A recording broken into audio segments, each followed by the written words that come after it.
Hello friends, स्वागत है आप सभी का आपके अपने यूट्यूब चैनल स्टडी विद सुमन में। अगर आप सीटेट सितंबर में एग्ज़ाम दे रहे हैं 2026 में, तो ये वीडियो आपके लिए है।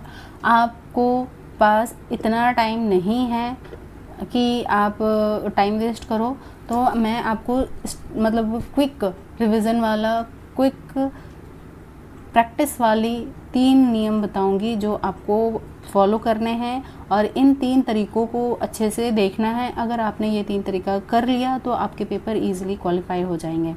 पहला तरीका, आपने अभी तक में सिलेबस कंप्लीट कर लिया होगा, आपके पास छोटे मोटे या फिर फुल लेंथ वाले नोट्स होंगे ही, अवेलेबल है, इट्स ओके। नहीं है तो आप उसको बना लीजिए, अभी भी टाइम है। आपको 2-3 दिन के अंदर में आप मैराथन देखिए और उससे आप अपना शॉर्ट नोट्स तैयार कीजिए, मैराथन वाला नोट्स, बड़ी क्लासेस नहीं। अगर आपने बैचेस नहीं लिए हैं तो आपको लेने की ज़रूरत बिल्कुल भी नहीं है, आप फ्री में क्वालिफाई कर सकते हो सीटेट। आपको उसके लिए करना होगा, आपको बस मैराथन क्लासेस देखने हैं और उसमें आपको सारे के सारे नोट्स बनाने हैं। ये आपने पहला काम करना है। दूसरा काम करना है, आपने जैसे ही नोट्स कंप्लीट कर लिया, अब आपको उनको रिवीजन करना है। क्या करते हैं लोग, रिवीजन नहीं करते हैं, रट्टा लगाने लगते हैं कि हमें याद नहीं हो रहा है। आपको चीज़ें याद नहीं करनी है, क्योंकि अगर आप याद करने के लिए बैठोगे तो फिर वो याद नहीं होगा। आपको याद थोड़ी करना है, चीज़ें समझनी है। आपको चीज़ों को याद नहीं करना है, आपको चीज़ों को क्या करना है, समझना है। समझ बेस्ड सीटेट है। अगर आपको सीटेट क्वालिफाई करना है तो आपको याद रखना है कि हमें समझना है। किसी भी टॉपिक को अच्छे से समझ लीजिए। अगर आप समझ गए हैं तो समझ बेस्ड होती है। आपने एनसीईआरटी क्लियर कर लिया, अब आपको काम करना है, पीवाईक्यू लगाना है। पीवाईक्यू में आपके पास अगर बुक है तो गुड है, नहीं है तो आप ले लो, अभी भी टाइम है, आप ले लो। क्योंकि अगर आप लेते हो तो मेरे पास जो सेट है उसमें 33 सेट्स हैं।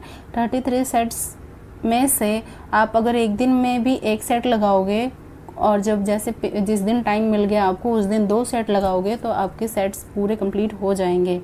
आपके पास क्वेश्चंस रहेंगे, सीडीपी के ज़्यादा से ज़्यादा क्वेश्चन रहेंगे, आप सॉल्व कर पाओगे। जितना आप सॉल्व करोगे आपको उतना बेनिफिट मिलता है। आपने मान लिया सीडीपी का ज़्यादा से ज़्यादा क्वेश्चन प्रैक्टिस किया तो आपके ज़्यादा से ज़्यादा स्कोर करेंगे। आपकी पढ़ने की क्षमता, आपको समझने की क्षमता बहुत बढ़ जाती है। अगर आपने पीवाईक्यू नहीं लिया है तो आप प्लीज़ ले लीजिए, क्योंकि हमारा जो पेपर है सीटेट वाला वो कोई भी एसएससी या रेलवे एग्ज़ाम की तरह ऑनलाइन सीबीटी मोड में नहीं होता है। सीटीईटी का एग्ज़ाम ऑनलाइन नहीं होता है, ऑफलाइन होती है, हार्ड कॉपी में होती है, जो कि हार्ड पेपर जैसे कि क्वेश्चन पेपर और ओएमआर सीट और एकदम एक्यूरेट पेन और पेंसिल पेपर वाला हमारा पेपर होता है। तो आपको क्या करना है, उसी तरह से प्रैक्टिस करनी है। आपको ऑनलाइन प्रैक्टिस नहीं करना है, आपको सीटेट की तरह प्रैक्टिस करना है, रियल एग्ज़ाम की तरह प्रैक्टिस करना है। आपको कोशिश करना है पीवाईक्यू के साथ प्रैक्टिस करने की। आपके पास अगर पहले से ऑलरेडी किसी और कंपनी की, चाहे कोई भी ब्रांड की हो, पीवाईक्यू है, गुड है। अगर नहीं है तो आप कोई भी ब्रांड का लीजिए, एनी हाउ कोई भी ब्रांड का, बट मस्ट है, लेना बहुत ज़रूरी है। आप लीजिए और उससे प्रैक्टिस कीजिए। आप बोलोगे कि मैं फ़ोन से टेस्ट लगा रही हूँ, तो वो सही नहीं है। फ़ोन से आप टेस्ट कैसे लगाओगे? फ़ोन में आपने मान लिया कि टेस्ट लगा रहे हो, ठीक है, पैसेज कैसे देखते होगे? थोड़ा सा ऊपर, फिर नीचे, फिर किया नीचे, फिर किया ऊपर, ये तो टाइम वेस्ट हो रहा है। ये हुआ। कंपेयर कैसे करोगे? क्योंकि जब इंग्लिश वाली पैसेज हम सॉल्व करते हैं तो कंपेयर करते हैं क्वेश्चंस को, नहीं हो पाता है। और सीडीपी की आजकल इतनी लेंदी क्वेश्चंस आने लग गए हैं, कथन वाले, कारक वाले। आप कैसे सॉल्व करोगे? कथन कारक में तो हमें पहले तो क्वेश्चन समझना होता है और क्वेश्चन ही उतना लंबा होता है। रियल क्वेश्चन में आपका 2 लाइन का होता है, फिर कारक 2 लाइन का है, फिर हम दोनों को पढ़ना है और एक ही टाइम पे हमें वो एक बार में सीन होना चाहिए ताकि हम उन दोनों को आपस में कंपेयर कर सकें कि ये दोनों एक दूसरे के बारे में बात कर रहे हैं या फिर नहीं कर रहे हैं। क्योंकि हमें फिर उस हिसाब से आंसर देना होता है कि कथन सही बोल रहा है या कारक सही बोल रहा है या फिर दोनों सही है या फिर ये दोनों गलत है। तो कैसे कर पाएंगे हम?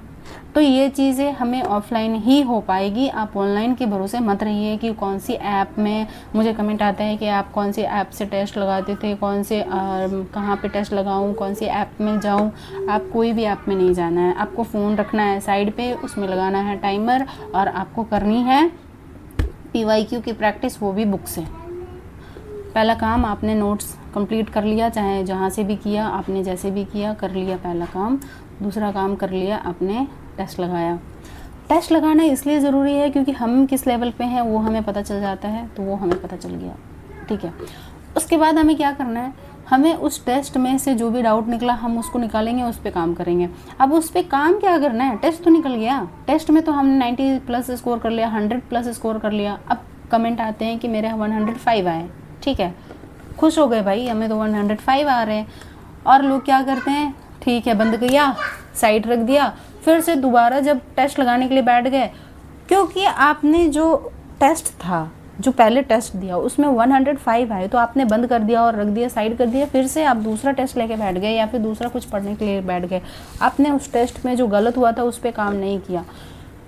आपने पहले काम करना है कि वो जो गलत हुए हैं, 105 मार्क्स आए हैं या 106 मार्क्स आए हैं, तो आपको क्या करना है, उसमें से जो मार्क्स नहीं आए, 45 मार्क्स नहीं आए हैं आपको, 150 में से अगर 105 आए हैं तो 45 मार्क्स नहीं आए।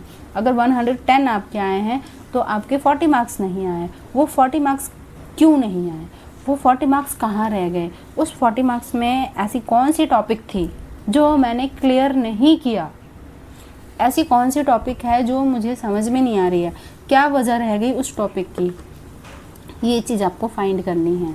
इस 40 मार्क्स के पीछे आपको काम करना है। तब अब आप जब उस प्रॉब्लम को आपने देखा, नोट किया, अब आप उस टॉपिक को क्या करोगे, नोट में ढूंढोगे और उसको रिवीजन करोगे, ठीक है।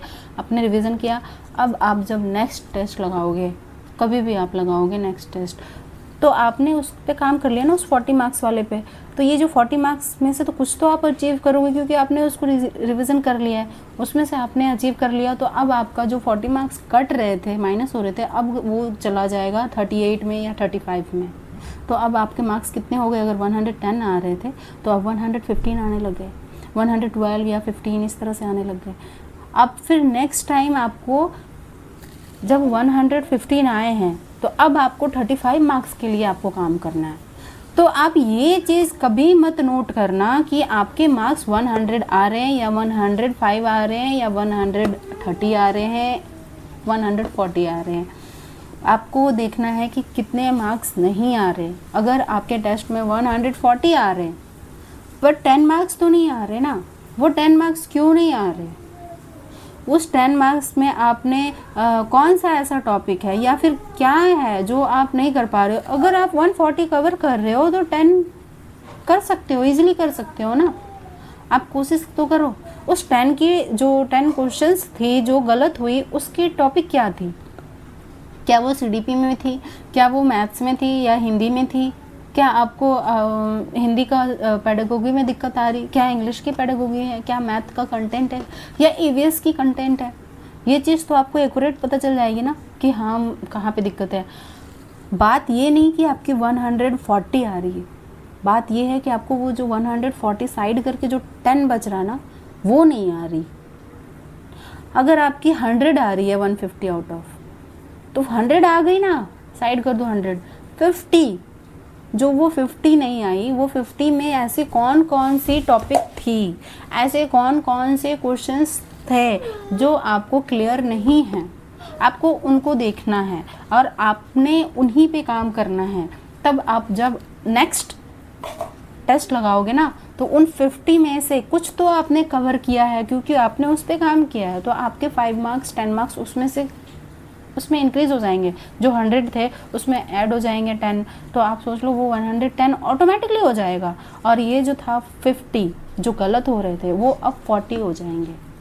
तो इसी तरह से आपको मार्क्स इम्प्रूव करनी है। अगर इस दौरान आपको कहीं पे दिक्कत आती है तो मैं हूँ यहाँ पे, मैं लाइव आती हूँ रात को 9 बजे के बाद, कोशिश करती हूँ आने का, क्योंकि मुझे भी काम होते हैं एज अ हाउस वाइफ, मेरी बेबी है और सारे काम, उनको खाना पीना खिलाना और हस्बैंड का सारा कुछ देखना।